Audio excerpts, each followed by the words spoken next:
Today's guest talks to us about how her passion for sustainability and upcycling morphed into an interior design business. We talked to Bryony Ward of Gringley Bespoke. Welcome to the Hubcast, brought to you by the Interior Designers Hub, where we help and support interior designers to get trained, get into the industry, and to grow wildly successful businesses. If you want to work in the field you love, create the lifestyle you desire, and make the money you truly deserve, you're in the right place. I'm your host, Kate Hatherall. Let's get into it.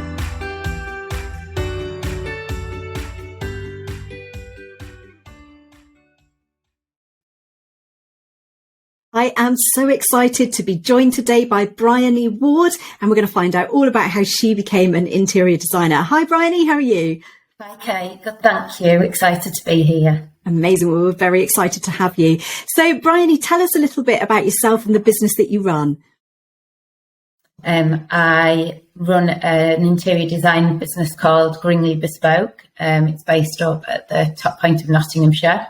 And it started off as a furniture upcycling business, and I always had the intention that it would become interior design, an interior design company, but it very quickly turned over into that and became that. And now I only offer furniture upcycling to clients that are having interior design services.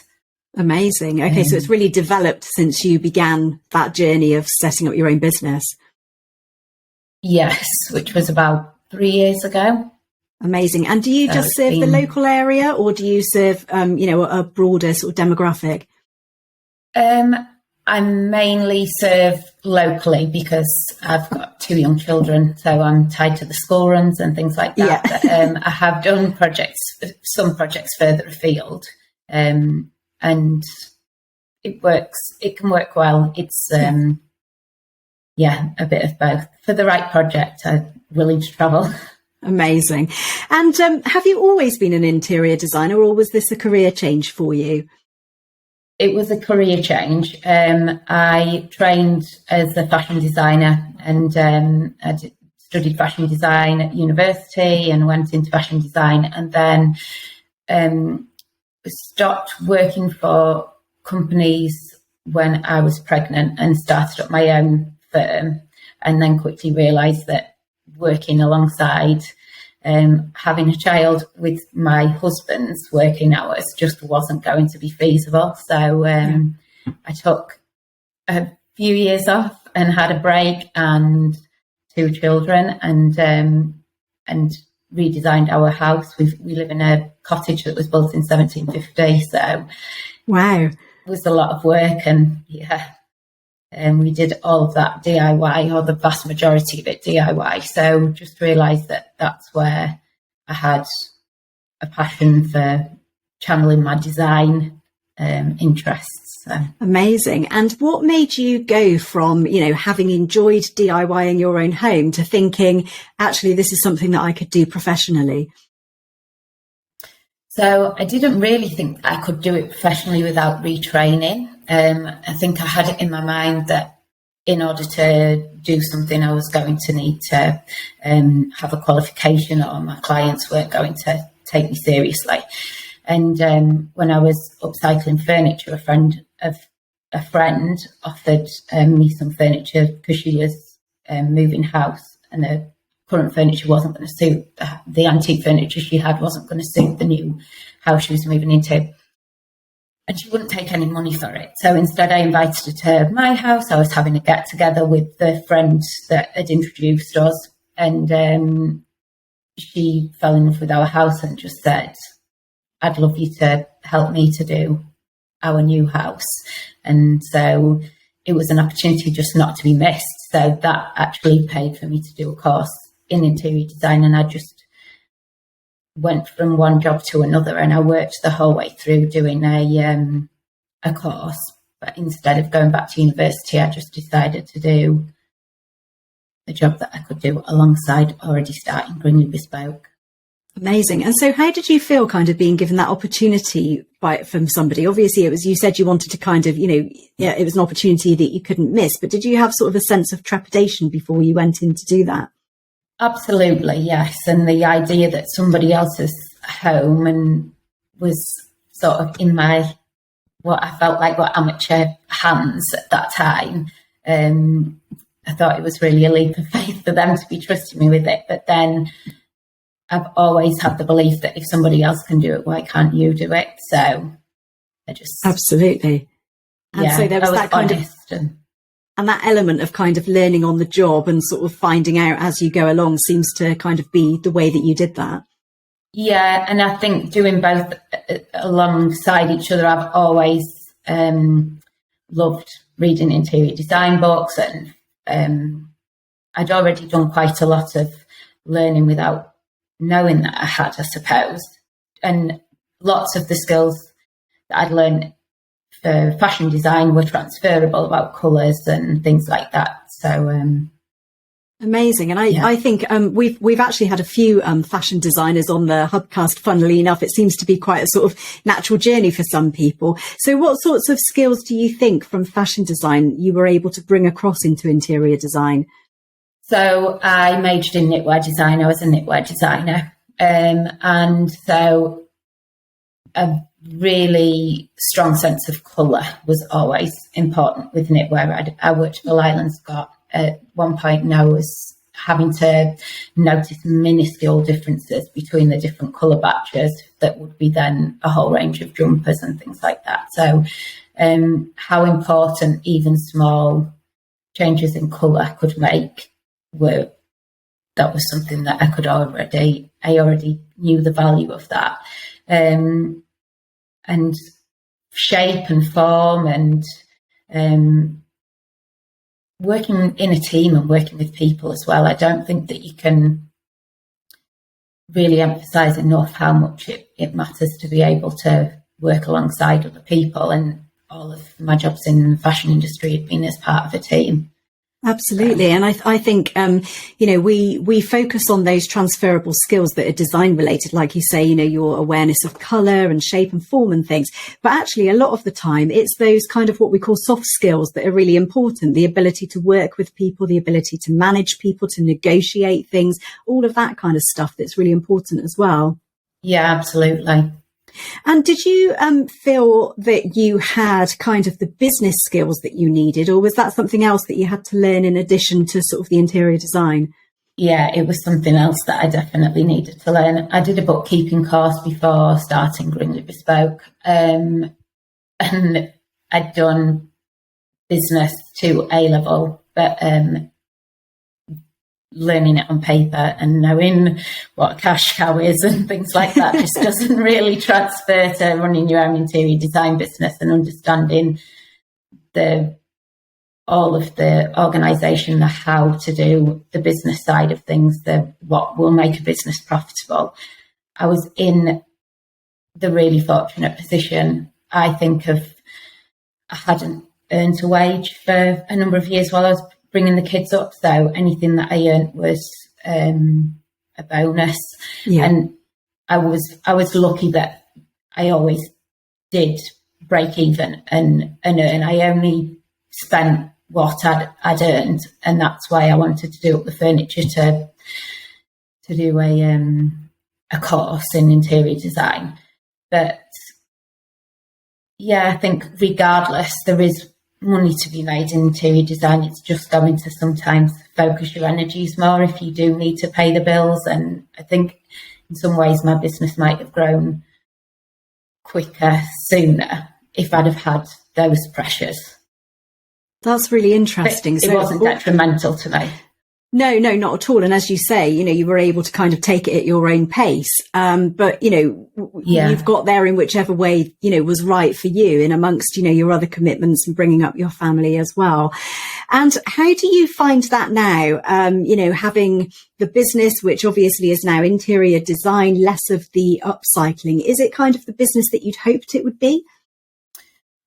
All the time I try and remind myself that it's me that's in charge of the business. It's me that gets to create the business that I want it to be. and that I have to really know what the business is that I'm wanting to create to be able to create it. It's not just going to magically become the business that I have in my mind. I really need to make every decision based on what that business is going to be. And I've struggled because I'm very environmentally conscious, and so much of the industry isn't based on environmental values. It certainly wasn't 3 years ago anywhere near as much as it is now, and that's really a positive change that I'm seeing in the industry. But that sort of making that my priority felt at first like it wasn't going to be achievable in the area that I live, that it just wasn't going to be clients' main motivation, and it isn't. Even now, I don't find that most of my clients have their main motivation as being the carbon footprint of the project. Absolutely. But I do think that they're more open to having that as a factor to consider within. And are you finding that there are more products available to you now that kind of meet, tick the sustainability boxes than there were just a few years ago? There definitely are, and the trade shows a lot of the brands, especially the higher end brands, are becoming carbon positive or carbon neutral, and that's really positive. The thing is, I think it's very difficult to distinguish what's greenwashing and what's actual, and most businesses, there's so much still sort of that they don't have to make transparent, that actually they can claim to be green, but it isn't necessarily as green as you presuming that it is. As they're sort of saying that it is. That must make more work for you, because if it's a value that's really important to you and you're having to kind of read past the hype that they're putting out to find out whether that is greenwashing or whether in fact this is truly a sustainable brand. Absolutely, and it is difficult, and I've been at points where I've thought, how is it possible to do this, especially when you've got projects that are lower budget and there's a certain look that they want that you can't necessarily, and that isn't necessarily leaning into more environmentally friendly choices in the first place. If they want if clients want a really modern look, but I always think if I am providing clients with a room at the end of it that they are going to love and that has a timelessness to it, that it is going to be able to be in place for a long time to come and will stand up to that, then, and have some resale value, hopefully at the end of it, so that it isn't items that are just going to be put into landfill at the end of at the end of their use, and then that is something to be considered as well when I'm buying new products. Yeah, and that sort of desire to reduce the carbon footprint, the desire to procure sustainable products, is that something that's always been with you, a value that you've always held? Is that something that's come from working in fashion, or is it something that you've become sort of more aware of as time's gone on? It's something it isn't something that I was able to put into my fashion design career, because the brands that I worked for, it just wasn't on the same page. It was something that I have always, as an individual and as a consumer, been very passionate about.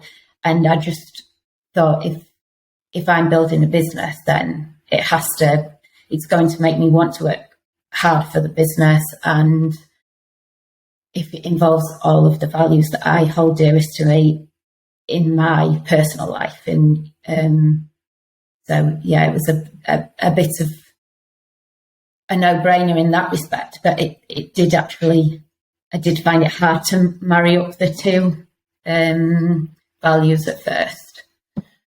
Absolutely. And I think, in fashion particularly, but also in interior design, there is a huge amount of wastefulness. But I do think we're seeing a huge shift in that just within the last few years in particular.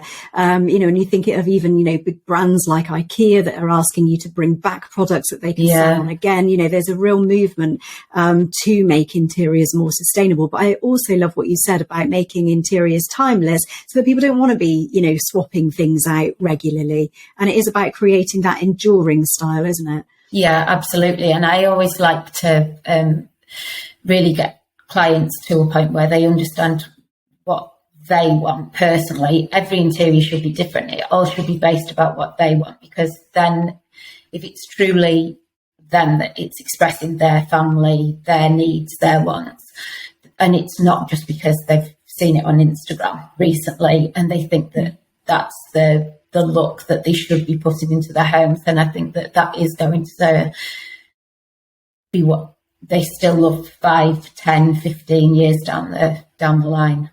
Yeah, absolutely. And I love that, those values kind of run through everything that you do. In terms of your clients then, how do you tend to find clients? Is it word of mouth or is it through marketing activity? Mainly it's been word of mouth. I've had clients through House now, but we live in a lovely village that's very close knit, and at first it was enough just to start the business. My first 3 clients were, my first commercial client was a friend of ours, and then after doing his new sales office, then he invited me to come and do their home, and that was an amazing opportunity for me right at the beginning of the business. Both of those opportunities were great, and then it sort of snowballed from them, friends and family, and that learned that I was doing interior design now just naturally evolved, really. So a lot of it's kind of word of mouth and that network spreading information for you. Yes, yeah. Absolutely. And so you obviously you get the clients in through word of mouth. Do you do other marketing activities, like do you post on Instagram, or how else do you reach people? I do post on Instagram. One of the next things on my list of to do is to look at the hubs, do the hubs marketing course. That's the bit that I'm at on the training, and I've loved the hubs training. It's just been great to have that there as a tool. I'm always telling myself that I'll do more of it than I have, but I'm just slowly working through it. And yeah, it's the first thing to fall off the bandwagon. When it gets busy, that is the first thing, unfortunately, that goes. And I write for a local magazine. I just do a monthly article for them, and that I'll never miss the deadline. But Instagram is quite easy to just sort of think, oh, well, I'm too busy, I haven't got the time. And And it's very hard to keep it consistent when you're juggling everything and trying to do all of the other things as well. Yeah, and I've had inquiries through Instagram, but as of yet, I haven't had a client through Instagram. So that might be a bit chicken and egg, but yeah, absolutely. I mean, the more you post, the more inquiries you get, but it's, it is trying to keep up with it. And I know that lots of people struggle with, the consistency on social media platforms. But, as we've said, and as we see all of the time, most interior designers get clients through word of mouth, and it is through those in-person networks that you create as well. Yeah, definitely. I'd agree with Amazing. that. So thinking back kind of throughout your journey, becoming an interior designer, were there any things that kind of worried you or held you back at different stages? I suppose I was worried that I needed to know everything. And I think the thing about that I've learned is that even the tradesmen that I use, that are just specific into one area of the umbrella of the job that I do, and I do project management now, so I oversee the work that they're doing. Sometimes I'll be asking them a question and they just deal with that discipline, and they'll have to go away and come back to me on it, which is absolutely fine. But I don't know why I expected myself to be able to on the spot answer clients about questions it's not all my area of expertise. And we do get that sense, don't we, that we're expected to know everything about everything, and we put higher expectations on ourselves than we do on others. Yeah. So I would say that sort of mindset held me back a bit at first, because I'd worry about that. And I'd worry that if I was saying to a client, I'll have to get back to you, that it made me look unprofessional. But actually, I think now I understand it's more professional to say, let me just double check on that and get back to you, rather than answer on the spot and it not necessarily be as backed up an answer as you could be giving them. I love that. And have you found that clients dislike that, or has it been absolutely fine to say to clients, actually, I want to get back to you on that? In all honesty, it doesn't happen that often, because clients don't want to put you on the spot, really. They don't always expect an immediate answer. And when it does happen, they're more than happy to just say, yeah, that's great. I usually do a follow-up email to meetings, so I'll just make sure that I've popped a note of it and get it into the follow-up notes. Absolutely. And I think that's something that, we see a lot as well, is that people do feel that they have to be like the font of all knowledge at all times. But in fact, you don't go to a house to do an initial consultation and do the designing there and then, which is what I think a lot of people feel. You're meant to go and get the information, come away, and that's when the design work happens. And that's when you do the research about all of the details that you need. And so that fear, in a way, although it's very real for people at the beginning of their journey, in fact, it's not something that crops up very often. And even when it does, it's okay to say to a client, actually, I need to get back to you on that. Yeah, absolutely. Amazing. So if you were to go back to the beginning of this journey and give some advice to your younger self, what do you think you would say? I would stress the importance of community. I'm really lucky that I've got the hub, and finding the hub was amazing. The importance of, as a solo entrepreneur, just the idea that you don't have to go through it all on your own, that you can have people that are going to support you and that are just going to ask the same questions as you, or have the answers to the questions that you need to have answered. Yeah. Absolutely. And I think, we see that as well. There are so many interior designers that are out there on their own. And in fact, it doesn't have to be like that. There's huge community, huge collaboration that, you can have there, and you don't have to do it all on your own. No. And I just think I would be open to helping other interior designers, whether they were in the area or further afield. I wouldn't feel like their competition. I would definitely feel that there's a place for all of us. Not every client is suitable to work with Gringley Bespoke, and therefore there needs to be other interior designers that would be. And absolutely, and we all bring something different to the party, don't we? And those things are going to be right for some people and not right for other people. And that's kind of the beauty of having the diversity of all sorts of different designers, all sorts of different styles and working methods. Yeah, absolutely. Amazing. Okay. Bryony, it's been really fascinating hearing your journey to becoming an interior designer and how you got there. Before you go, would you be happy to play our game of Designer This or That? Absolutely. I'd love to. Amazing. Alrighty. So we've got 1 minute on the clock. I'm going to give you sets of options and you have to choose one or the other. You can't choose both or neither. And you've got 1 minute to give me your thoughts. Are you ready? Ready. Okay. Scandi or boho? Boho. Lawrence Llewellyn-Bowen or Kelly Hoppen? Kelly Hoppen. Geometric or botanical? Botanical. Flower and Ball or Little Green? Ooh. Flower and Ball, but both. Victorian or Edwardian? Edwardian, because I'm doing a lovely project at the moment. Brass or chrome? Brass. Linen or velvet? Velvet. Art Deco or pop art? Art Deco. New or upcycled? Upcycled. Of course. Maximalist or minimalist? Maximalist. Spots or stripes? Stripes. Dark or light? Dark. Blinds or curtains? Curtains. Formal or casual? Casual. Amazing. And there is the timer. Brilliant. Okay. Thank you, Bryony, for surviving 1 minute of designer this or that. It's really interesting to hear your choices. Amazing. Tough. Absolutely. Absolutely.